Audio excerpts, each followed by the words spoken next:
vamos a esta hora de la mañana a invitar a nuestro entrevistado.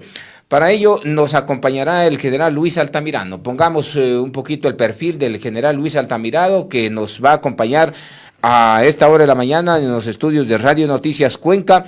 Él fue excomandante general del Ejército, analista político en temas de seguridad, también es docente universitario. Los estudios realizados por el general Luis Altamirano los ha dado en la Universidad de San Marcos, Perú, tiene un PhD en educación, la Universidad de Madras en la India, una maestría en temas de estudios estratégicos, al Instituto de Altos Estudios Nacionales, también con una maestría, Universidad de Troy, Estados Unidos, una maestría en ciencias administrativas, Escuela Politécnica del Ejército, maestría en gestión de calidad y productividad, Escuela Politécnica del Ejército, también tiene una ingeniería comercial en Centro de Estudios de Personal en Brasil, un posgrado.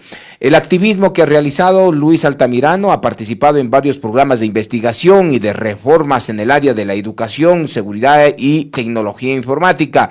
También ha cumplido todos los cursos de la carrera militar, destacándose en todos aquellos como el mejor graduado. Se impulsó y participó en la redefinición de la doctrina del Ejército del año 2020 en programas de la transformación y ha publicado varios artículos académicos e investigativos. Por eso nos acompaña a esta hora de la mañana el general Luis Altamirano. Saludo y doy la bienvenida, general, buenos días. Gracias por atender la entrevista a este medio de comunicación. Buenos días, un saludo cordial. Muchas gracias por la invitación. Estoy a la hora. Muy bien, general, vamos directamente al grano. ¿Cómo entender esta situación que hoy en día sucede en el país? Cuando tenemos coches bombas en diferentes partes del país, tenemos personas privadas de libertad que secuestran a policías nacionales y también a guías penitenciarios. Tenemos las calles en donde hay que salir los ecuatorianos casi hasta persinándonos y encomendándonos porque no se sabe si van a regresar a su casa o ya no van a regresar. ¿Cómo entender esta situación que hoy en día pasa en el país, general? Bueno, en primer lugar, el análisis del tema de la seguridad, lastimosamente parte de una visión politizada del mismo, en donde aquí buscamos responsabilizar a unos y otros, mantenido siempre una línea de pensamiento basándonos en datos y en hechos para poder comprender la situación que estamos viviendo, porque si no tenemos un adecuado diagnóstico, lo que ocurre al final es que tenemos políticas públicas que no se adecúan justamente a las demandas de estos vacíos que se producen en el sector seguridad. Mire, el problema de las cárceles obedece a un proceso de desinstitucionalización de las mismas. Es necesario comprender que un sistema carcelario debe tener un órgano rector de políticas del sistema carcelario. Y este órgano rector transversaliza una serie de elementos que están relacionados con los procesos de rehabilitación y reinserción social. El Ministerio de Justicia y Derechos Humanos era un órgano absolutamente necesario. Si uno revisa las estructuras que existen a lo largo del mundo, tenemos un órgano muy similar. Si vemos en Perú, si vemos en Colombia, hay un Ministerio de Justicia y de Derechos Humanos. Esto lo que genera es lo que se denomina rectoría. La rectoría envuelve procesos de macroplanificación, procesos de seguimiento, evaluación, control y redireccionamiento de políticas y permite también transversalizar algunos elementos que están relacionados con los macroprocesos que son responsabilidad del SNAI como órgano ejecutor. Aquí de repente se elimina el Ministerio de Justicia y Derechos Humanos desde una visión politizada en donde se justificó el asunto del achicamiento del Estado y se dejó al SNAI en un momento determinado casi dependiente de la Presidencia de la República, es decir, un órgano ejecutor. Sería el equivalente de pensar de que en un momento determinado alguien dice, bueno, no necesitamos Ministerio de Defensa, sino que el comando conjunto ejerza la rectoría de la defensa y al mismo tiempo se encargue de los mecanismos de operación y de ejecución. Eso es lo que ocurrió. Entonces se deja prácticamente sin norte. Hay que recordar que el SNAI en el gobierno anterior pasó a ser parte del gabinete sectorial de seguridad que estaba presidido por el Ministerio de Defensa.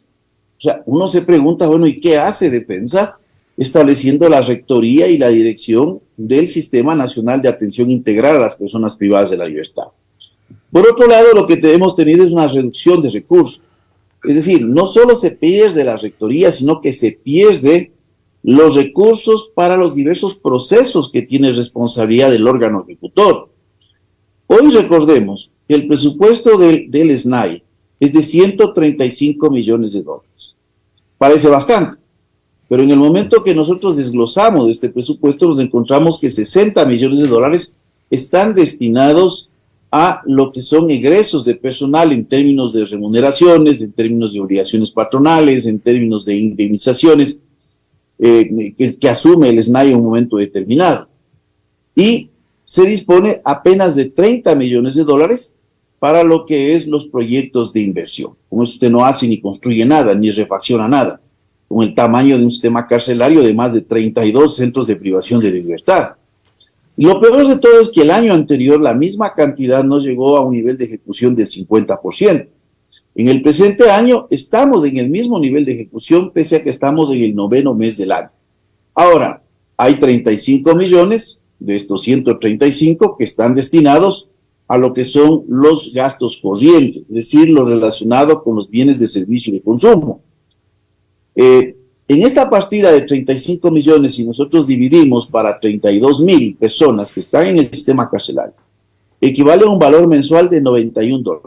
Esto quiere decir que con $91 mensuales se tiene que abordar los temas relacionados desde el pago de servicios básicos, desde el pago de papelería, asuntos de carácter administrativo en términos de materiales, desde candados, desde cualquier otro elemento que se requiera en lo que es el gasto de bienes de servicios de consumo y la alimentación de las personas privadas de la libertad. Entonces la pregunta es, con $91 al mes, ¿qué se hace? Entonces no solo es de la pérdida de la institucionalidad, sino también es del debilitamiento en una entrega de recursos reducida, y a eso sume usted una incapacidad de gestión. Entonces, si no hay un modelo carcelario, si no hay un modelo de gestión, todas estas intervenciones que estamos viendo quedan para la foto, quedan para los titulares, porque estructuralmente el problema carcelario no se ha resuelto, se ha venido degradando. Recordemos que la primera gran masacre carcelaria, en donde ya hubieron indicios, porque debemos recordar las intervenciones que se realizaron en las cárceles en el 2018, 2019, pero no podemos olvidar que en el 2021 se da la primera gran masacre al finalizar casi el gobierno anterior, en donde se conoció como el 23F. Es decir, aquí ya saltó el problema. El Estado no tiene control de las cárceles. Y hasta el día de hoy el Estado no tiene ningún control de las cárceles. Entonces las justificativas que se nos dan de que este es el resultado de la reacción de organizaciones criminales, que lógicamente lo es, pero el ciudadano que está en la calle dice, bueno, y yo tengo que asumir las consecuencias de esta situación de una mala política de Estado. Ese es el gran problema, porque esto genera zozobra y temor. El 70% de lo que ha significado coches bombas en el país, que es algo que se vino ya presentando, y este tipo de atentados con explosivos, se estaban dando en Guayaquil, principalmente en lo que se conoce como la zona 8, entre Duranza, Borondón y Guayaquil. Pero hoy tenemos ya en la capital de la República. Y esto es un elemento simbólico muy importante. Entonces hay que tomar en cuenta de que si no se reorganiza el sistema carcelario, no se toman medidas de carácter estructural, si no se rompen las estructuras sociales al interior de los pabellones, porque esto no se está tratando. Y un dato que es interesante, las requisas de armamento que se realizaron hace más de 15 días, no es que fueron encontrados. Los armamentos fueron entregados por las propias organizaciones cuando se hizo la rotación de pabellones con la finalidad de que no caigan en manos del contrario. Es decir, tenemos en las cárceles caletas o escondites que no conocen las autoridades, no solo de armas, municiones, también de droga, también de dinero, también de objetos prohibidos. Entonces, estamos en una situación que yo digo, todo puede ser reversible, pero cada vez es más difícil. Para el gobierno que va a venir va a ser más difícil, porque hemos tenido una debilidad completa en políticas públicas. Muy bien. Como le digo, no solo en su concepto, sino en la capacidad de gestión de recursos. Muy bien, general. Usted me está diciendo que todo esto pasa por el tema económico. Si tenemos más dinero, si asignamos más recursos, pues no vamos a tener estos resultados lamentables que hoy en día se viven en las cárceles. Usted anotó un tema bastante importante en el año 2021. Fueron las dos masacres más grandes que se generó en la penitenciaría del Litoral, esto en Guayaquil. La una dejó 119 personas fallecidas, desmembradas, y la otra 68. También tenemos en el año 2021 la masacre que se dio en Turi, con 34 personas privadas de libertad, desmembradas y fallecidas. Seguida de ello es en Santo Domingo, con 44, pero eso ya fue en el año 2022, con 44 personas fallecidas y desmembradas. ¿Qué pasa si le asignamos más recursos? ¿Hay más seguridad en las cárceles o no? Mire, segundo, yo no he hablado solo de recursos. Una persona que ha tenido la oportunidad de manejar lo que es la gestión estratégica, no pasa todo por el tema de recursos. Usted puede tener los mejores recursos, pero si no tiene modelo de gestión, si no tiene concepto, entonces lo que pasa es lo que está sucediendo. Cuando usted elimina el Ministerio de Justicia y Derechos Humanos, usted elimina la rectoría. Y hay una diferenciación entre lo que son los procesos de macroplanificación a los procesos de planificación de ejecución. Entonces, este momento, por ejemplo, el SNAI ya tiene la posibilidad, de acuerdo al decreto presidencial, de ser un ministerio. Pero ¿cómo es un ministerio que se autorregula en políticas, en rectoría, y al mismo tiempo es el ejecutor? Entonces, ¿cuál es el control político efectivo? Yo le puse el ejemplo. Es como que el comando conjunto asuma las funciones de ministro de Defensa. Entonces usted dice, ¿desde dónde viene la rectoría y el manejo administrativo de las fuerzas? Esto es lo que hay que comprender. A veces nos centralizamos en algún tema y vendemos como idea, y en este mundo de las redes sociales, todo se dice, pero no se sustenta en datos. Cuando muchas veces se dice que el problema es la falta de tecnología, bueno, yo le digo porque yo tuve la oportunidad de hacer un posgrado en sistemas, he trabajado en varios proyectos tecnológicos de innovación y de creación desde muy temprano en mi carrera, y le puedo decir que un sistema sin concepto no sirve absolutamente para nada. Usted necesita del usuario para diseñar un sistema. Entonces, todos estos elementos desde el área administrativa son absolutamente necesarios. Entonces, no se trata exclusivamente de recursos. Entendamos bien, el recurso se utiliza adecuadamente bien cuando nosotros tenemos modelos de gestión en donde se determinan procesos y responsabilidades. Muy bien. Ahora, ¿qué es necesario, por ejemplo, en la actualidad? Es necesario realizar una reforma al sistema de compras públicas. Pero es algo que se vino mencionando desde el gobierno anterior, porque inclusive yo lo presenté en su momento. Pero no, esto no es necesario. Mire, gracias a Dios no tenemos guerra. Porque si tuviésemos guerra, perdemos la guerra en los escritorios, en un proceso tan engorroso que para un proyecto de inversión se requieren 43 pasos. 21, 22 aproximadamente entre la planificación hasta que se llegue a una firma de contrato, y 20, 21 de igual forma pasos hasta el devengamiento y cierre del proceso. ¿Cómo tiene en otros países áreas tan prioritarias como la seguridad? Se lo maneja aparte. Entonces aquí bajo el pensamiento de que como alguien puede llevarse a algo, entonces le volvemos engorroso a todo. Y no tenemos capacidad de gestión. Mire la respuesta que le dan al SNAI cuando quiere comprar candados. Muy bien. No, señor, haga autogestión. Muy bien, autogestión, o sea, le voy a pedir a la empresa privada que me regale candados. Ese es el estado de degradación. Bueno. Lo que pasa que, mire, aquí no se trata de defender personas. Aquí se trata de analizar políticas. Entonces hay una descontinuidad de las políticas. Muy bien. Entonces la cárcel no es 4 muros y el encierro. Esto no se trata de poner gallinas detrás de un alambrado. Entendemos, general.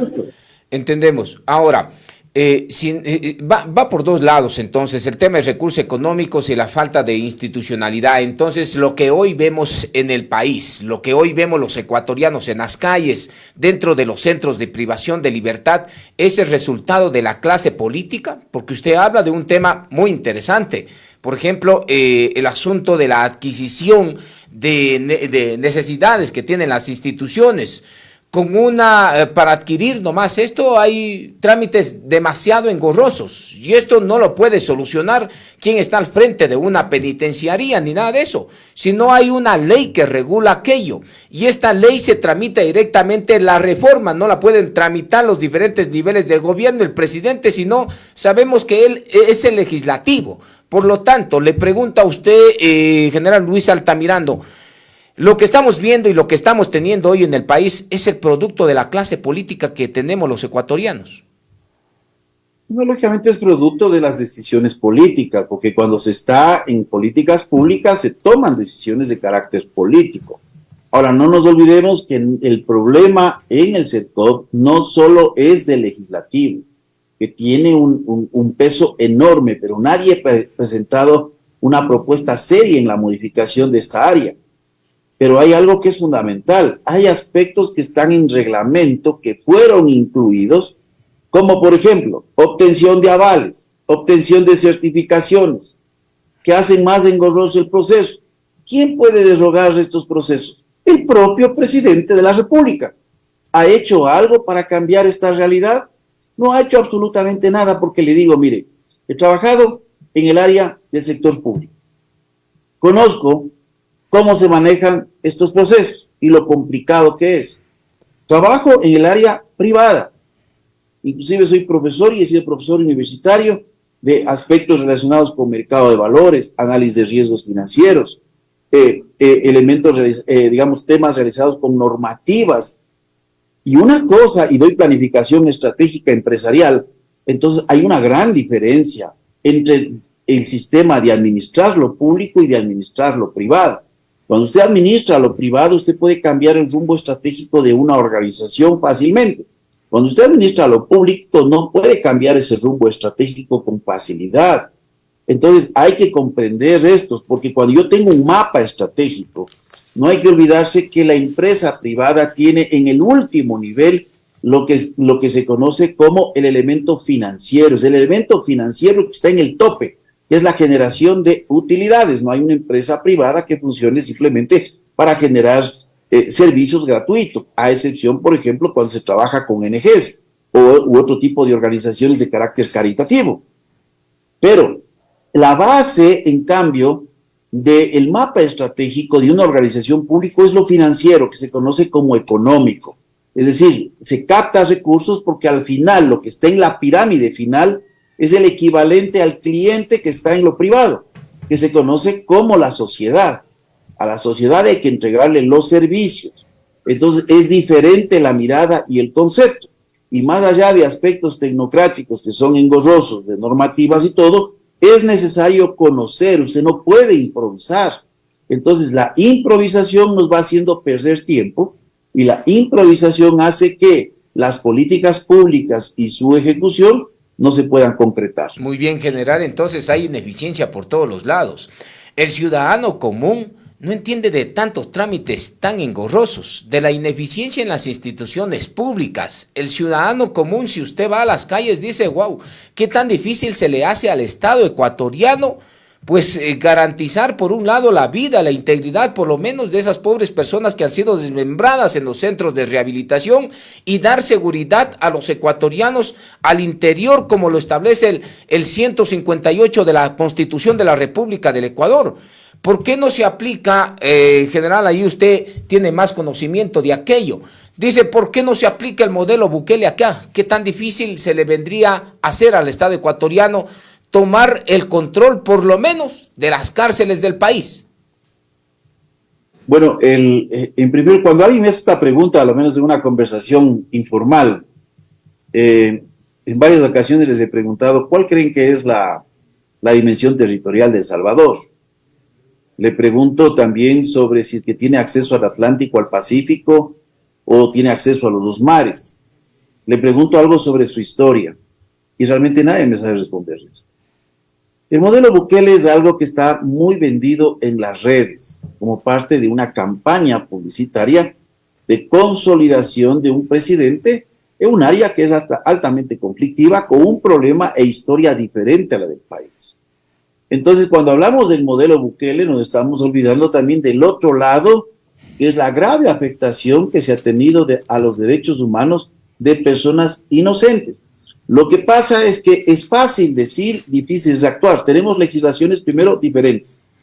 En segundo lugar, mire la liberación de 3.000 personas detenidas en El Salvador, en procesos judiciales flash, casi sumarios, en donde se llega a determinar al final de pasar 6 meses en la cárcel, de que no tienen ninguna relación con las maras. Entonces yo le pregunto a usted, ¿está bien ese mal menor? Hay una máxima, y pues digo, hay que tomar en cuenta, por ejemplo, algunos sistemas de justicia en los Estados Unidos. En los Estados Unidos no existe la figura de la inocencia. En los Estados Unidos lo que existe es la figura de la no culpabilidad. Por eso le dicen a usted culpable, no culpable, porque el no culpable no quiere decir que sea inocente, sino que simplemente en el proceso judicial no vieron las pruebas para determinar responsabilidad, que puede ser que no tenga responsabilidad, como puede ser que tenga responsabilidad, pero las pruebas no son suficientes. La máxima es preferible dejar a un culpable libre que colocar a un inocente en la cárcel. Y uno dice, bueno, esto me asusta, pero pensemos si somos nosotros, pensemos si es nuestro hijo el que tiene que ir por equivocación del Estado a una cárcel en un modelo como este. Entonces, yo prefiero no referirme al modelo Bukele, porque el Ecuador necesita su propio modelo, y ese propio modelo tiene que actuarse con firmeza en el marco legal nacional nuestro, en el problema que tiene el Ecuador en medio de 2 grandes productores de cocaína, en medio de una ruta de tráfico de armas histórica, que viene desde el Perú, especialmente, que viene ahora desde Brasil, a través de la cuenca amazónica, y que viene también en la contaminación de cargamentos que llegan al Ecuador. Entonces, se necesitan decisiones estructurales en el problema de la seguridad. Y cuando hablo de decisiones estructurales, claro que hablo desde la prevención, que aquí absolutamente no se habla. Por lo menos decisiones estructurales desde la disuasión y control. Porque mire, en el sistema carcelario, mire las soluciones mágicas y todo el mundo aplaude. Yo recuerdo que cuando destruyeron Ministerio del Interior, Ministerio de Justicia y Derechos Humanos, no, todo el mundo aplaudía. Mire las consecuencias. ¿Qué tenemos hoy? No es un Ministerio del Interior, tenemos un Ministerio de la Policía. Si usted no tiene control, se llama control civil militar de las instituciones de seguridad. Las instituciones de seguridad le proponen cualquier cosa y se hace. Pues aquí de un momento a otro llega, se crea el Ministerio del Interior y se pide que necesitamos 80.000 policías, todo el mundo aplaude. Pero yo reviso el bolsillo del Estado y digo, ¿en qué tiempo voy a tener estos 80.000 policías? ¿Ese es un cambio cualitativo o cuantitativo? ¿Cuánto significa 30.000 policías más para el erario nacional? Significa $600 millones al año en sueldos.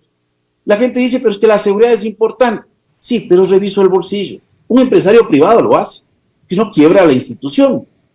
Aquí no se quiebra, aquí a la final lo que se disminuyen es servicios en otras áreas. Entonces, $600 millones más. Se forman 1.360 guías penitenciarios. Proceso flash. Hoy son el problema mayor. No solo los problemas de corrupción, sino los problemas de falta de entrenamiento, verdaderos novatos en una estructura que tiene 3.000 hombres, de los cuales 3.000 efectivos, de los cuales 1.360 son nuevos. Y miren los problemas que se han generado en el comportamiento de ellos y que se traten los gabinetes de seguridad. Alcoholismo, violencia intrafamiliar, incapacidad de trabajo, deficiencia en el trabajo, incumplimiento de horarios. Las soluciones mágicas que todo el mundo aplaude. Entonces no estamos trabajando con otro tipo de alternativas. Mire lo que necesita el país, le digo, que va más allá de las lógicas institucionales. El país necesita, a través, por ejemplo, uno de los problemas graves de la justicia, pero no hacemos nada, solo exhortamos a los jueces que se comporten bien. ¿Es eso lo que debe hacer el Ejecutivo? No. A ver, voy a trabajar con el fiscal general del Estado.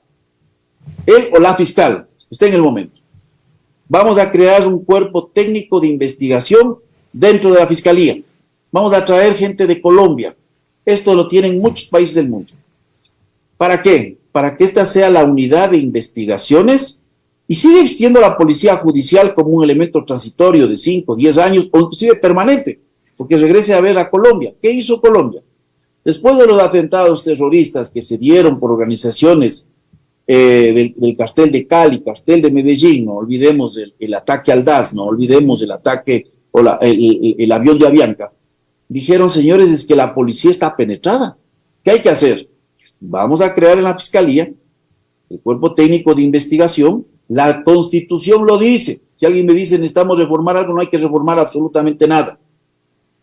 Y lo que hacen en Colombia es que el fiscal toma la decisión si utiliza un equipo del CTI o utiliza un equipo de la Policía Judicial o utiliza un equipo mixto.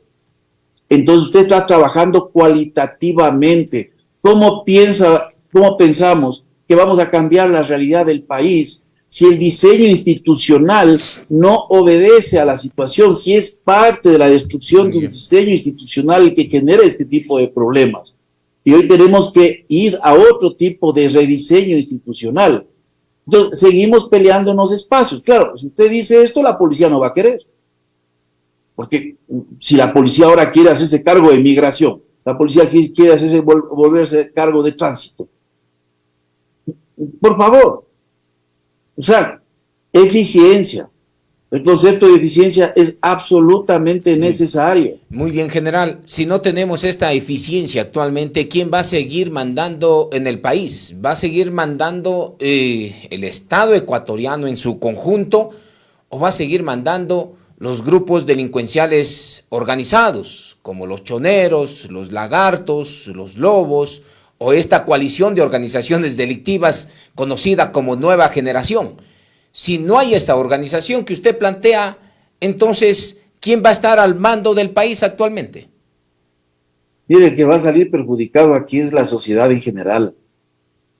Cuando yo le hablo de los procesos de rectoría y le dice una persona que estuvo en los dos sistemas, una cosa era con el Ministerio Coordinador y otra cosa sin Ministerio Coordinador.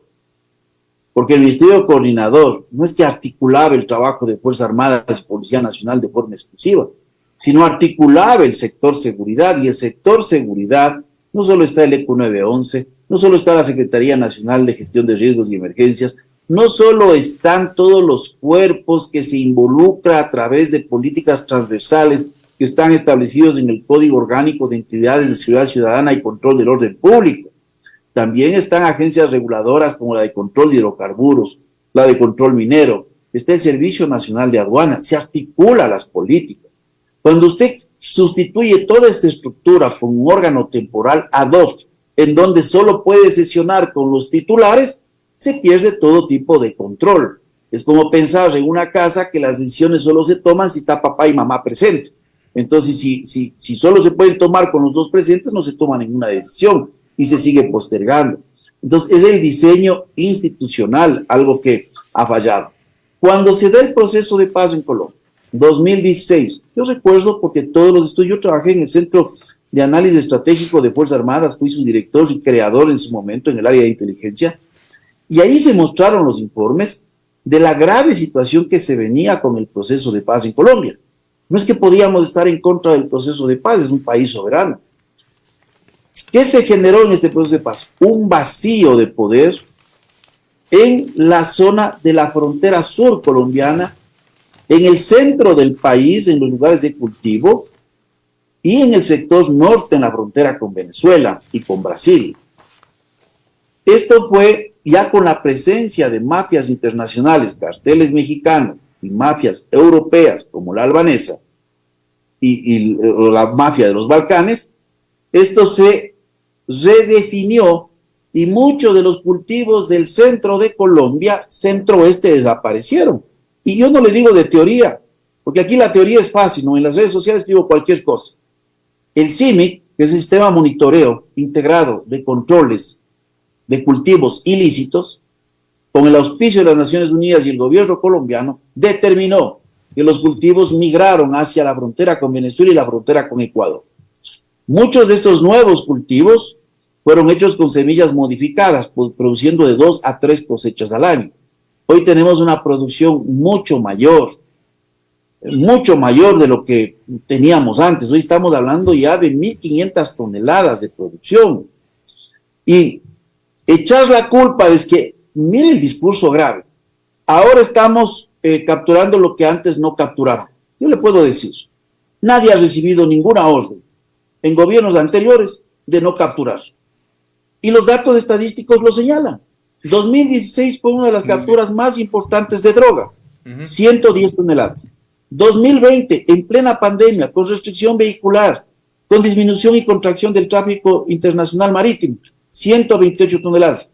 Cuando uno mira los datos de producción en Colombia estimados por el CIMI y los datos de incautaciones, mantenemos proporciones similares. Ahora el país cambió. Muy bien. El país se transformó en un gran distribuidor de cocaína. Mire, si fuese cierto lo que nos dice el gobierno, por eso yo no quiero politizar el tema.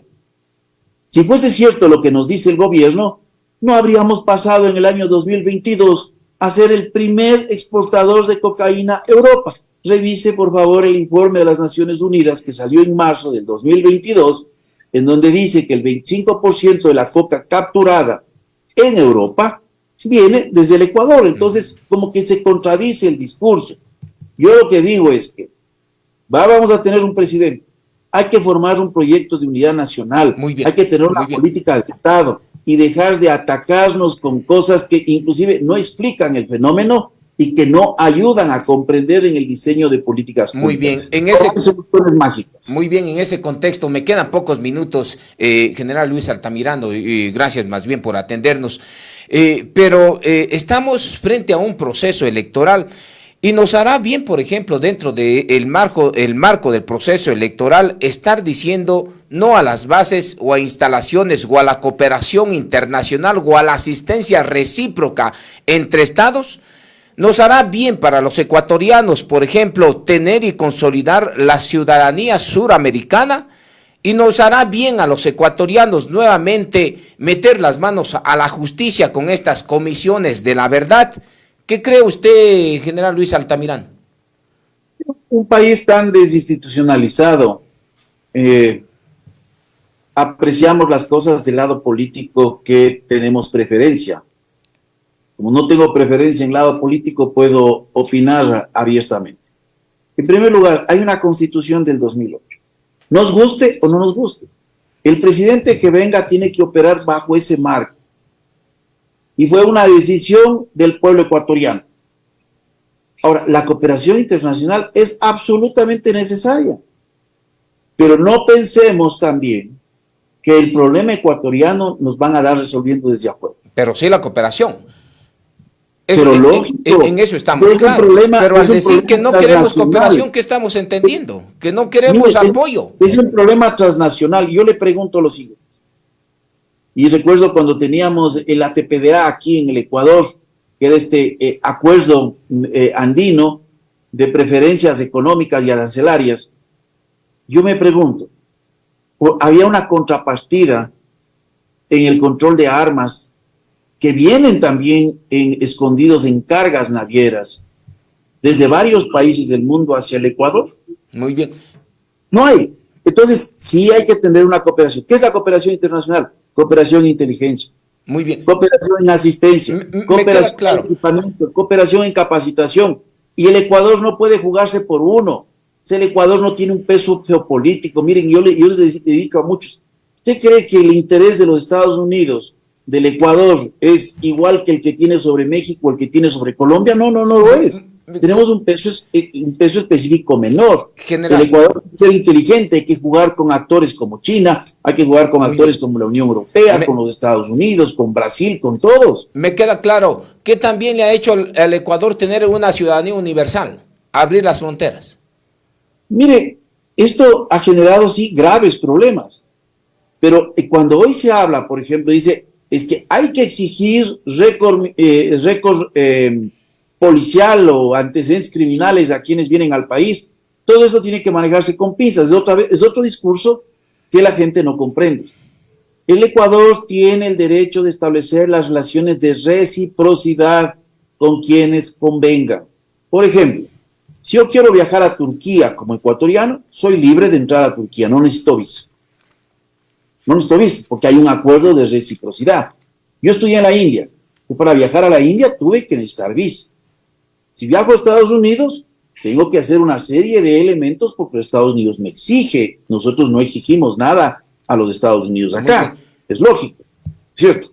Entonces, esto es lo que tiene que analizarse en el marco de cuáles son las verdaderas necesidades del país. Es necesario, general, es necesario dar tantos derechos a personas que han venido, algunas contadas con los dedos de la mano a hacer el bien y otras a hacer el mal, compararlas con compararlas a personas que han venido a delinquir el país y darles derechos como lo da la Constitución del año 2008. Mire, los derechos humanos no es una cuestión que el Estado decide o no decide. Es una cuestión que está en convenios y tratados internacionales. Ahora, cuando usted analiza, por ejemplo, la población carcelaria, usted encuentra un 4 a 5% de personas privadas de la libertad que vienen de Venezuela exclusivamente. También de Colombia y de otros países, pero en menor cantidad. General. Entonces, ahí el Ecuador tiene que ser inteligente. Perfecto. Y decir, miren, yo voy a poner una restricción, no en términos que no ingresen, sino de requisitos. Muy bien, general. Eso es lo que hay que hacer. Muy bien, general, le quiero agradecer, se me terminó el tiempo. Gracias a usted por atender la entrevista con este medio de comunicación. A usted muchas gracias, segundo, estoy a las órdenes. Gracias, general Luis Altamirano, en estos medios de comunicación, analizando el tema de la seguridad, el asunto de la institucionalidad, recobrar qué conllevará esto, el tema económico, un Estado que está blandengue y efectivamente las políticas públicas han desaparecido.